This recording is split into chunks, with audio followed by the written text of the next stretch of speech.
creating a bridge between haves and have-nots, or spreading globally much faster, primarily based on the technology. So really excited about what the whole field has to offer. If you look at it from a revenue growth potential standpoint, the spend in this area is exponentially growing. We're already spending around $6 billion. There are already 35 approved FDA digital therapeutics treatments, but it's going to grow faster than everything else in the health tech space. So really excited about it. Feel like this is the most growing aspect, and with generative AI and ChatGPT, I personally feel that this is going to exponentially grow further. As a product designer and as somebody who's looked at health tech products so closely, Rex, what are your thoughts on your background and how it has influenced you? Well, thank you. Yeah, I agree with a lot of the points that you've said. I think the increase to access to care is really important. And I think as we explore digital therapeutics, at least from my perspective, it's thinking about how are we doing this from a human-centered angle? How are we making sure we're building products with empathy, thinking about not only the patient, but also the practitioner? How are we building systems that are going to reinforce behavioral change and lead to better health outcomes, not just reaching some KPI around engagement or some success rates or a survey, but actually changing health outcomes. I think, there are lots of areas I worry about of, are we investing in actually understanding the user's needs, their tech literacy. I think a lot about like the coming sort of retirement of the boomers and the aging in place movement, and how technology is really going to support that. And so I think we're going to see a huge boom of investment and products coming out of this, and making sure that you are doing your due diligence when it comes to understanding and researching the patient means that adoption will become easier because these experiences are going to meet them where they're at. Thanks, Rex. And I think a point that you touched upon is also, while there's huge potential, there's also compliance as well as the regulation aspects of digital therapeutics. Somebody who's looked at it more closely, Zaher, would like to add and give your perspective on it. Thank you, Sanjeev, and it's great to be here with you and Rex and Brian and this amazing group. Yes, I am going to take the angle of policy and regulation so that I put everyone to sleep after this lunch, big lunch. Really, there's a lot of excitement, the way I see it, about how this field is moving and how regulation actually is catching up. Usually we see regulations far lagging behind 10, 15 years, Brian, right? And in this case, there are good indicators that we are actually ahead. And all of these that I'm going to share with you are for informational purposes. I don't have any regulatory authority in any way, shape, or form.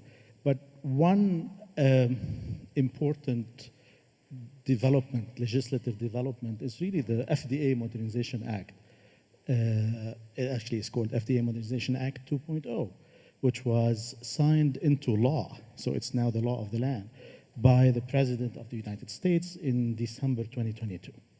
And what that law did is open the door for computer-assisted and artificial intelligence and in silico data to be actually accepted at the FDA instead of animal testing, which we know is inefficient and misleading in many ways. And that is truly a paradigm shift in the way the regulatory space is working right now.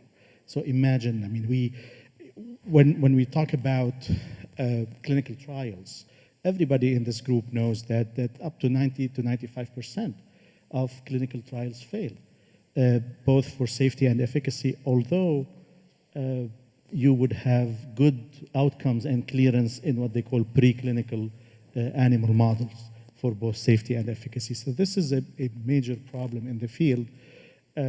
It's called in the industry the valley of death, the inability to translate from preclinical to clinical. So this FDA Modernization Act is one element that is hopefully going to democratize that by enabling credible and valid data generated by AI in terms of safety and efficacy. As you know, we need two things to be approved: safety profiles and efficacy profiles of drugs, but also this extends to medical products, right? So that FDA Modernization Act is something that I would like our group to know about. And another aspect, if you look back at the genesis of this, 1976, this is when actually the FDA became required. There was an amendment at the time to the Food and Drug and Cosmetics Act requiring the FDA to regulate medical products. And then fast forward 10, 15 years to the 80s. This is when a guidance was issued by the FDA.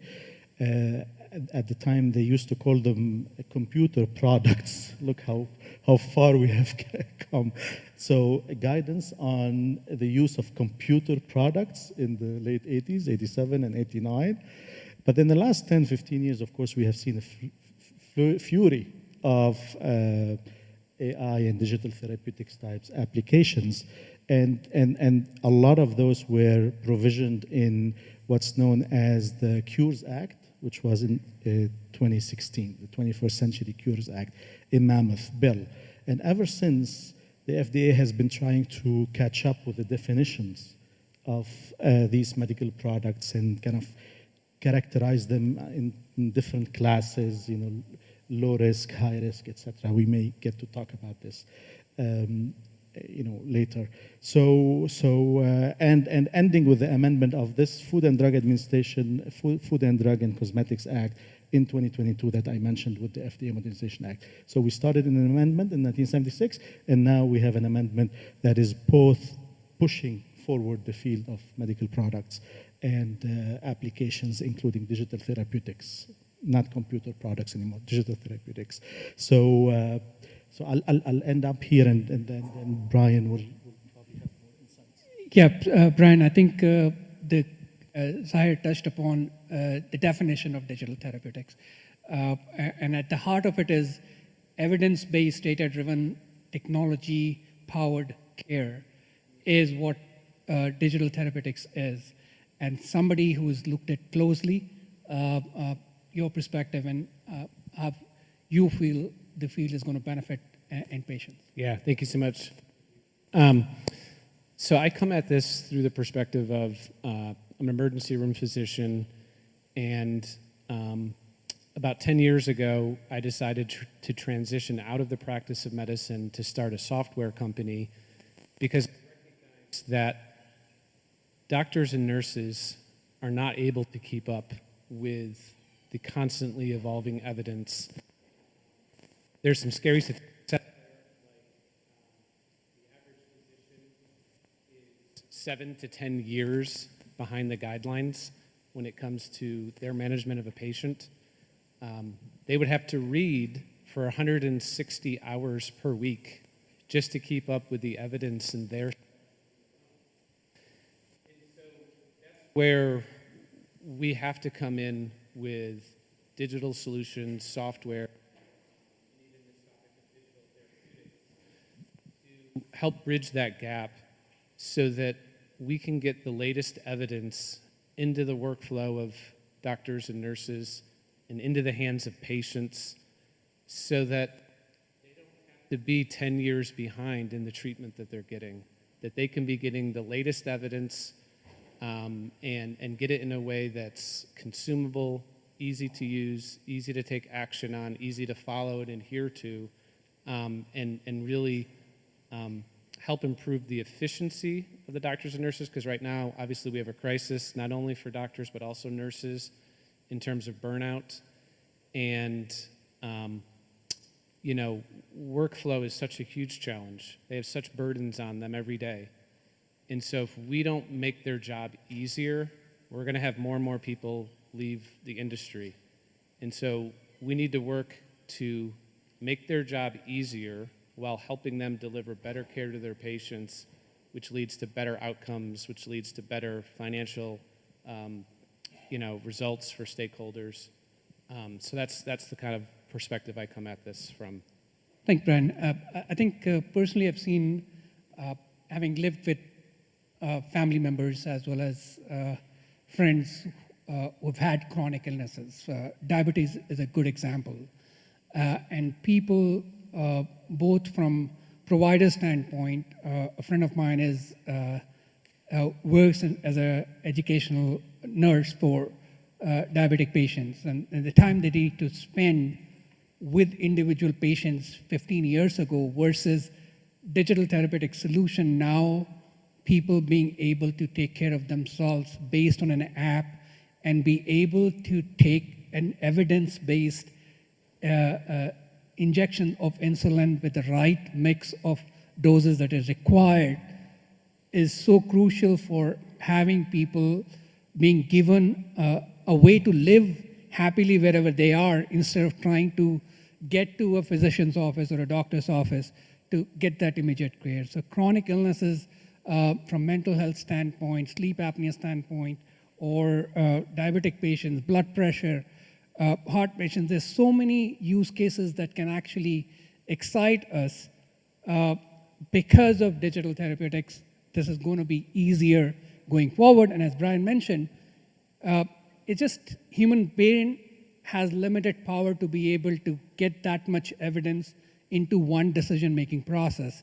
And AI-driven or a digital process that you would implement makes it so much easier for a Medtronic pump to be able to do an AI algorithm-based decision-making on the fly as the person, what they eat, drink, exercise, based on that, right there at the spot of the individual. So it's a way more changed from an uplifting standpoint. It's much better care for the individual. However, as with any technology, generative AI is adding additional boost to it. So how do you think, Rex, automation, AI, ML, and generative AI is going to add more potential to digital therapeutics? That's a big question. Yeah, I think it'll be great. I think that there are lots of potential benefits. I think for me, some of the big questions I have in this space is sort of the transference of trust. So how do you take an experience you may have with your primary care physician or a specialty and to transfer that trust to an application or to a large language model, and be able to separate, kind of what's happening in the cultural zeitgeist with ChatGPT versus the sorts of technology that we've been using for years with large models in medicine or things that are behind the scenes that maybe not as splashy as what's happening right now in the news. If I think about the ways that these products can help people, I feel there is a level of empowerment that can happen from these and a little more personalization and care that could come through AI, as well as the idea of being able to give a person the tools or the understanding to make these sort of positive behavioral changes that could impact their health. Try to see if there's anything else I could cover on this. There's so many ways that it could help people, maybe people like myself that use a lot of WebMD and try to self-diagnose, but maybe isn't the best fashion. Maybe there's tools with AI that could help you articulate what's happening in your body to your physician better. Not that you're going to self-treat, but actually be able to kind of put these things into words that are going to be more effective in sharing with a physician. Zaher, your take on it? Yes, I have, in my little brain, I have evolved so much on this, right? In the beginning, when I thought about digital therapeutics and started reading more about it and delve into it, like everybody else maybe in this room, I thought, okay, this is convenience, this is great. There are inefficiencies in our healthcare system, this will help solve it, right? But the more I dug into it, I became convinced that this is a formidable force in solving big ticket items in our societies. I mean, the gentleman this morning mentioned in the morning session things about the environment and disparities and things of that nature. I mean, think about it. I think about this now as a major bolster for the public good. To reduce inequalities, to derive more balanced gender data outcomes and evidence-based science. I mean, we could, even racism and elements of access to care. So that is an important element to this. I mean, this is like an iceberg. We are only looking at the tip of the iceberg, but there are so many goodies underneath that are deeply rooted. And as a biomedical scientist, when I look at the preclinical, what we call preclinical phases of discovery or lead optimization stages, this particular technology is going to revolutionize the way we refine our leads, the nature of the molecules and the accuracy of the molecules and their safety, so that the failure rate is not up to 90% or 95%, which is unacceptable. I mean, imagine boarding a plane to be told that there is 90% chance that you will not reach your destination. Will you still do it? I mean, I will be running out the door myself. The only industry that does that is the healthcare industry and the development of medicine. So on these three levels, at least, on the convenience, on the level of driving forward the public good, and on the level of refining our scientific penetrance and depth and accuracy.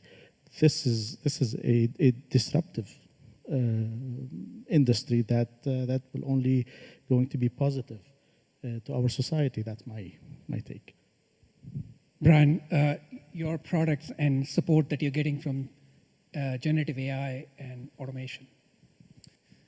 Yeah, obviously it's the question that comes up in every conference these days. AI, how is that changing the industry? And I think the big thing to remember is what are the use cases and what are the questions that we are asking of those models? We were chatting earlier, and if you ask the question the wrong way, you will get misleading information. But I think where I'm talking about with use cases is, I think what's really exciting is folks that are diving into every aspect of the industry, whether it's acute care in the hospital, whether it's post-acute, whether it's home health, and really starting to look at how can we make the tools that are being used for those use cases most efficient for the clinicians, help to bring the best evidence for the best care to that patient forward, and do it in a way that is improving their workflow and getting the best information in their hands. We were talking earlier, I don't like the term AI, because I really don't believe that there's anything in healthcare yet that's artificial. I think there are a lot of machine learning models, there are algorithms, and there are opportunities to automate. That's a huge area with the doctors and nurses is, their workflow right now is so manual. How can we help to automate those things while bringing in decision support that helps lead them to the right answer in a more efficient manner? And that's where I think, some of these new technologies, I'll call them, I think will be very assistive in the field. Thanks, Brian. And I think personally what I feel is another area that digital therapeutics is solving is the global reach. Across the globe, we've seen a good example of that in India and Africa, where technology leapfrog was phenomenal. People straight away moved from no computers and no internet to mobile phase, skipping the entire laptop and desktop generation. And today, world over, we have 6 billion mobile phones, and people have digital access available. And digital therapeutics actually can help leapfrog that out of reach, out of bound places and help us reach to the corners of the world where it can actually enable care to people who really need it, but don't have means to go to a state-of-the-art medical or healthcare facility.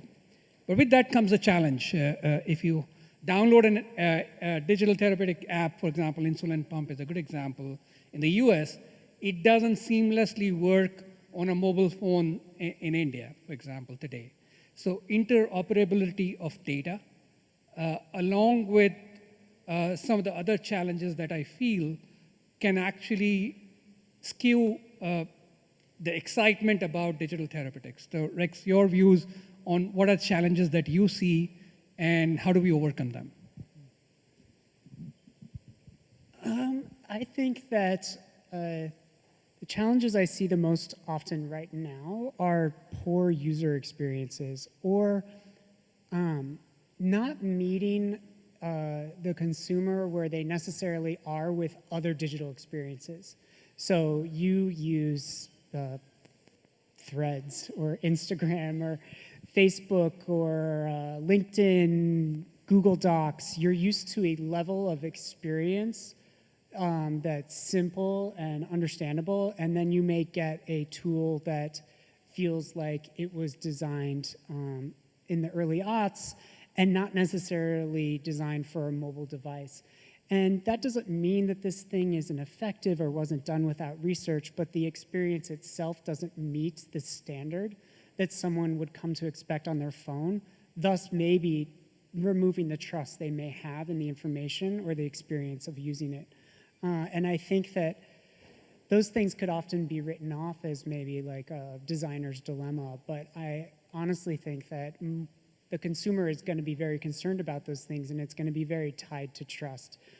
Digital therapeutics are dealing in a space where people are going to be feeling fear or perhaps shame or embarrassment for something. And if we're not trying to build an experience that helps alleviate or treat the holistic sort of person or needs that they have, and only focuses on maybe the one thing that needs to be proven for treatment efficacy, we're going to miss opportunities to actually change their overall health outcome. And so being able to put in the time and the effort to understand, well, if I'm dealing with this demographic, let's say, someone that's 65, and we know the tools they're using most often are Facebook or these other things, being able to design experiences that could be more familiar to them may help this thing feel less scary or less unknown, and certainly not require them to have to relearn how to use or learn for the first time a piece of technology while they're also dealing with a chronic condition. Yeah, and I think all personas, the patients, the caregivers, the family members, or the providers, each one of them have to contribute to the experience in a unified way for digital therapies to be successful. Valid point. Zaher, your views? Yes, Sanjeev, this is probably what you raised is the major barrier right now, right? And we have seen that before in different disruptive industries, and that's the nature of the industry life cycle. At the beginning, you have early adopters, and you have many people rushing in, and it's a wild, wild west in terms of regulations. And then you will have what they call common data elements, if you are talking scientific terms, or standardization efforts or harmonization efforts that will allow you to compare apples to apples. Now we are comparing apples to oranges. We've seen that in the gene therapy rush at the beginning, where then we had several deaths as a result of that, and then the industry pulled back a little bit and created more standards and common data elements. We have seen that in the high throughput technology in the year 2000. Again, proteomics, genomics, all of that. And then, we had, lots of garbage out there in the scientific literature, but then that was pulled out with the standardization and the common data element. Similar thing's gonna happen here. The challenge here is that data is a currency. So, many people think about data and sharing data, and it's great to be utopian like that. But the reality is that data now is money. And you have to create incentives to convince companies to, at least in the metadata large scale, sharing of information and data is costly, right? And there's also the ethical element to this. Do I want my data to be shared, and how do I want my, someone in the previous panel mentioned actually, do you want your employer to know about a certain medical condition? Data is leaky when it is wholesaled like that. So all of these elements require legal, require policy, and require articulation of the benefit and the productivity gains that will come out of these things to move forward. But it is moving forward, and now, at least in the last 2 years, the FDA has issued 20 guidance and frameworks, which is an unusual number just on these issues. So that's the nature of the industry cycle, and that's the major challenge right now. Brian, for you. Yeah, so challenges. So I'll start with, I think this is obviously all going to evolve very quickly. And I don't know that healthcare is ready for that. Healthcare moves traditionally very slow.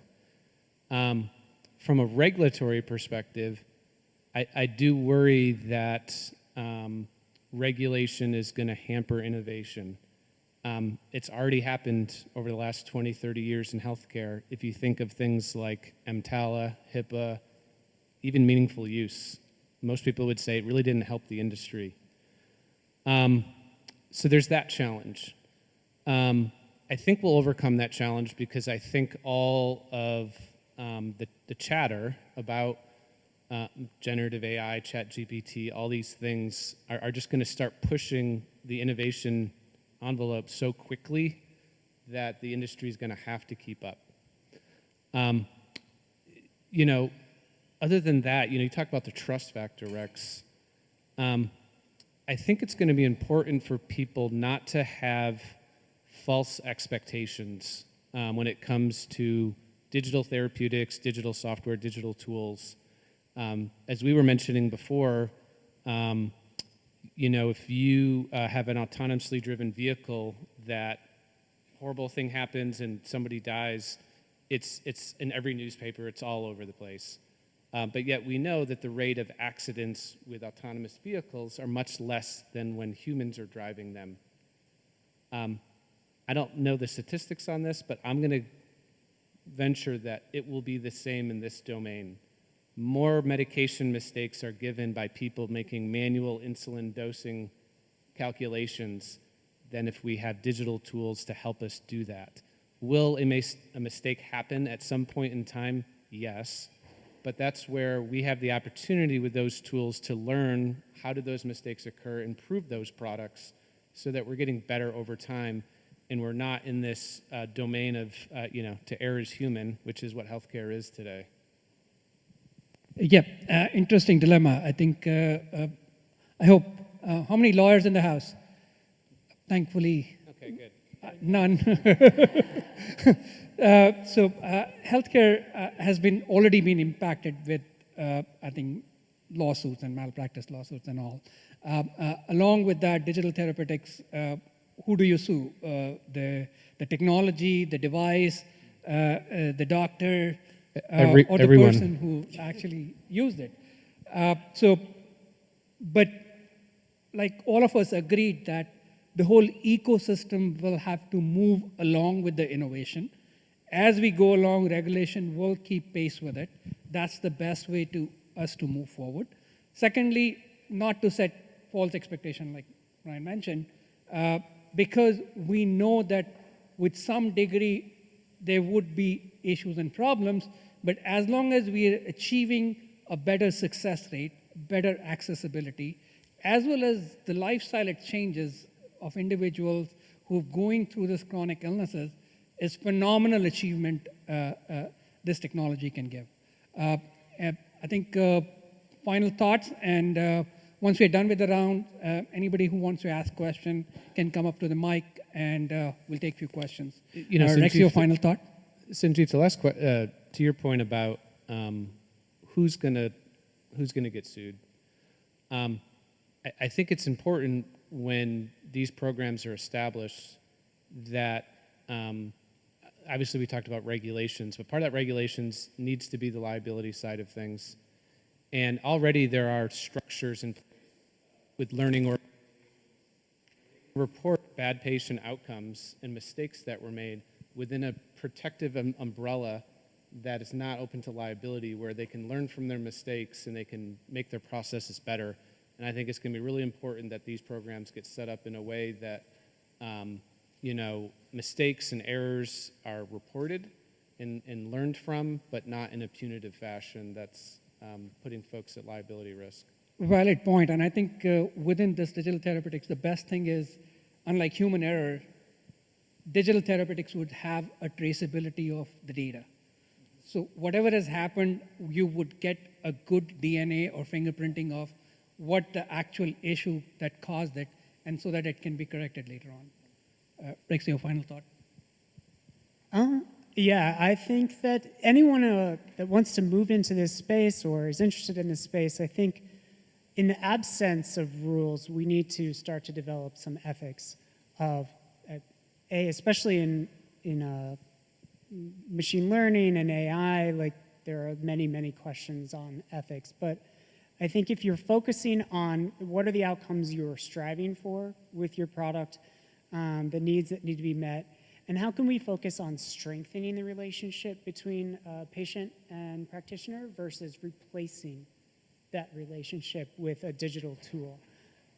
Yes, that may be the future 10, 15, 20 years from now, but I think as we move into it at this young stage, we need to focus on how do we build the bonds and create a better relationship with trust and through data sharing, giving insights. You know, a doctor sees a patient for, you know, a very short amount of time in their office, and that person has an entire life outside of there.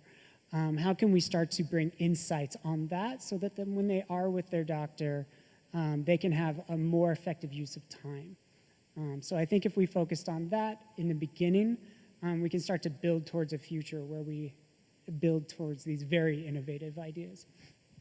Great. To me, I think as long as healthcare companies can keep pace with it from an insurer standpoint and be able to pay for technology, which may not just be the medicine part of it, at a faster pace, that probably would also be a good booster for digital therapeutics. Zaher, your comment? Yeah, my final thoughts are two quick notions. The concept of trade-offs, our society has to decide where the cutoff is, and everything is about trade-offs in life, right? Even your relationship with spouse, as I'm discovering. So things are give and take. We have to decide as a society where artificial intelligence and digital therapeutics need to take us. The second is something Brian touched on, is the learning ecosystem. We have to, or the knowledge ecosystem that has to develop around this emerging technology that's emerging so rapidly. And again, the longer we have with this, the more our knowledge is going to actually clear our way and you know, eliminate all the barriers or reduce them, whether it is a barrier of trust or barriers of litigation or barriers of accuracy or privacy concerns. So trade-offs and knowledge ecosystems. I will finish with that. I think there's opportunity, and I think it will get better. I don't think it'll get worse. I think it's already been as bad as it can be. from the perspective of clinicians and their relationship with their patients have been completely disrupted over the last 10 to 15 years because of EHRs. From a physician perspective, physicians now spend 52% of their day in the EHR and only 27% of their day face-to-face with their patients. So we have taken physicians away from patients. And so hopefully with improvements in automation and workflow and ambient documentation and things like that, we can allow doctors to get back to their patients. It's the same thing for the nurses. I know we have a talk coming up right after this on nurses, but I just saw something on LinkedIn yesterday. It was something to the effect of, how long does it take a nurse to change a light bulb?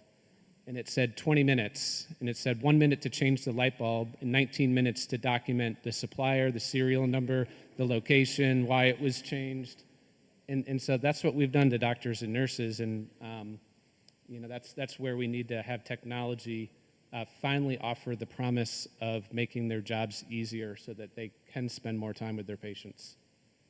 Thanks, Brian. Any questions, guys?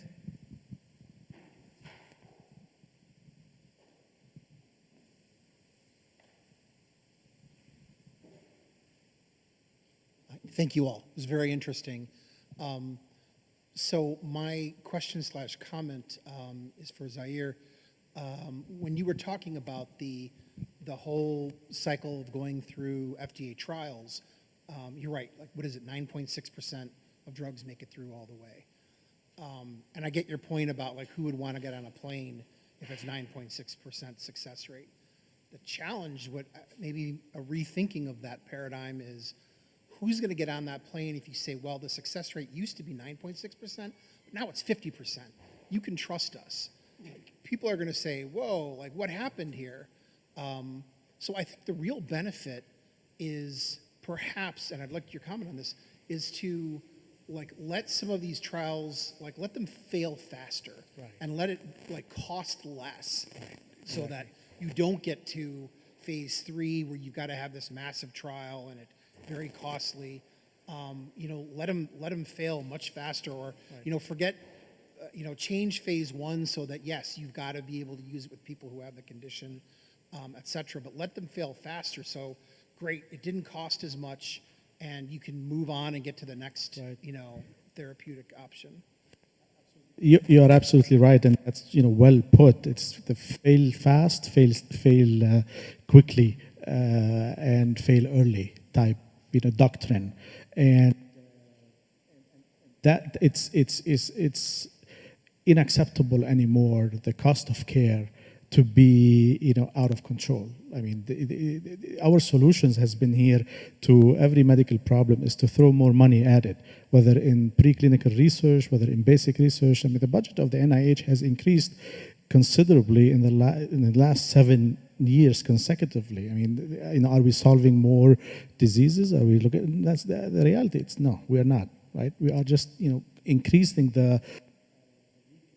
And that's, I mean, we can talk about this for a few hours, as a matter of fact, in terms of the waste and the problem, as you articulated or alluded to, is we are using the wrong models. We are using the wrong modeling to model human diseases. A mouse is not what we do in preclinical, or the dog, or even the dosage or the toxicity levels, the efficacy level are completely off the charts of human acceptance, and that's why 95% of clinical trials fail. So, absolutely, fail early, fail quickly, and always look at the productivity gain. And the major advantage of this technology is that it is going to refine what we call our lead optimization stages during that preclinical phase of drug development, if we are talking about drug development or device development. Thank you for raising. Thanks, Zaher. Brian, my question is for you. So I work as a paramedic, so technology has, one, made my job easier in that, we have patients who are now calling us for help because their Apple Watch told them they're in AFib when they may not have called us before.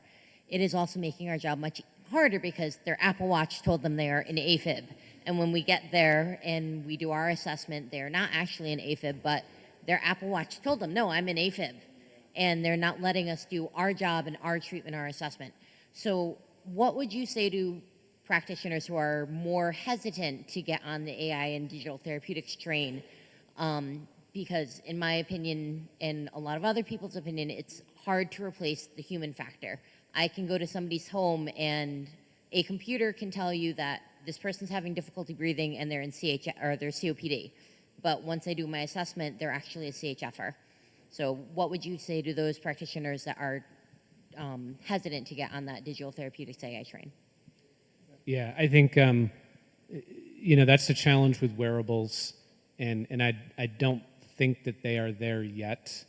They're probably more helpful for healthy people who want to monitor their workouts and things like that than for the sicker population, where the noise to signal ratio is so high that every 5 times that an AFib alert goes off, it's probably only once really AFib. And so part of that, may be an education of your patients up front about, asking them the question of whether they have wearables, coaching them on, if you get that report, what to do with it, so that they're not having so many of those false signals that are causing more human intervention or causing more visits and trips. I don't think there is any replacement for humans. That's where I think we need to look at the specific use cases and see where does automation and where does new digital tools help with that particular focused use case. But when you bring up the example of somebody with shortness of breath, it requires an experienced clinician, because that could be one of 20 different things. And I don't know any model yet that is capable of accurately diagnosing, what's causing that shortness of breath. So thank you for the question. Thank you all, gentlemen, for a great panel discussion. Sorry, I didn't catch your name on the left. Rex. It was funny, you made a kind of offside comment on, searching your own WebMD diagnostic, right, and coming in. I guess I have two questions. One is a simple yes or no, and then the second is maybe where the more involved discussion might come from. So, number one, do you imagine a future where that personal diagnostic might actually be better than anything we could get from the profession, because consumers are actually armed with the better questions, the better prompts, and the better databases to ask more informed questions about themselves?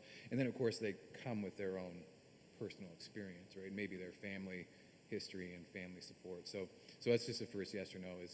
Is that a standard we could or even should work toward, is empowering the consumer with the yes/no answer? I think yes, and I think maybe maybe right now there isn't a replacement for the human touch, but I don't think that necessarily will last. I think that human error enters into all kinds of things. It enters into you being unable to attach your watch correctly to your wrist and then getting a false positive AFib. Is that the watch's fault, or is it the human's fault? So I think there is a lot of interesting things around how AI or these tools could help empower people to better have better insights into their body and what's actually happening, which they can then translate to their physician, or they can come in prepared, maybe a little bit more on how to speak doctor. I think anyone just having a better understanding of their body and feeling that they can accurately come in and kind of not self-diagnose, but give the right parameters to a physician to diagnose them seems useful. And then does that evolve into a future where there are some things that can be diagnosed? I think you take the analog of a COVID test I could do myself at home versus going to the doctor. It's a very simplistic idea, but those tests and things can start to evolve, that I can understand a yes, no on this thing at home before having to go to a physician. And I think that it could be very broad, the different things. I think, Google has the sort of machine learning vision that can now detect skin cancer if you show it a picture of a mole. those are things that we 10 years ago would have said like only a doctor could do. So I'm a nerd and I love technology, and so I'm like, the robots are coming and soon they will do everything for us. So yes, I do believe that that is a future we will So do. that's a good distinction, by the way, because that really was more or less what I was driving at, is the patient comes in and says, this is what I think, here's how I got this answer. And then now we can partner on the differential diagnosis, which has probably saved us 6 months or so of back and forth with just coming into the symptom. Okay, Yeah. so the second question is, have you guys thought about, or are you working actively with, let's say, special interest groups who are super motivated to solve a health condition? For example, say Ehlers-Danlos syndrome. That's that can become a diagnostic odyssey for those individuals. And so what I'm seeing is a lot of those individuals are being proactive, going out, doing the whole genome sequencing, and bringing this information together and to bear. So what is the role in citizen research, if you will, in this future of big data and artificial intelligence or machine learning? I could take that one. I think it's very important for patients to be their own advocates, and never has there been more opportunity for that than today, for patients to be able to research themselves, learn more about different diseases. But I do think that patient-led diagnosis or tools to do that, I think, are a ways off. Just because there's so much of a doctor's and nurses' education that goes into not what we learn in the books, but what we learn in sort of how to evaluate a patient and those filters that go into our evaluation. An example on that would be, some benign thing could happen that is really painful. And you go on WebMD and you say, yeah, this is the worst pain of my life. And so then they're like, call 911 right away. Versus when that patient is sitting next to you and they're saying, hey, I'm having the worst pain of my life. And it's like, well, let's talk about that, because you look like you're pretty comfortable and you're not screaming and you're not sweating and your heart rate's not up. So let's talk about what that means to you. And that's where sometimes, those tools just aren't there yet with those filters to be able to understand the raw information that a patient, may feed into it that may get them off path. I'm going to have to interject here. Thank you so much for your response. We are out of time.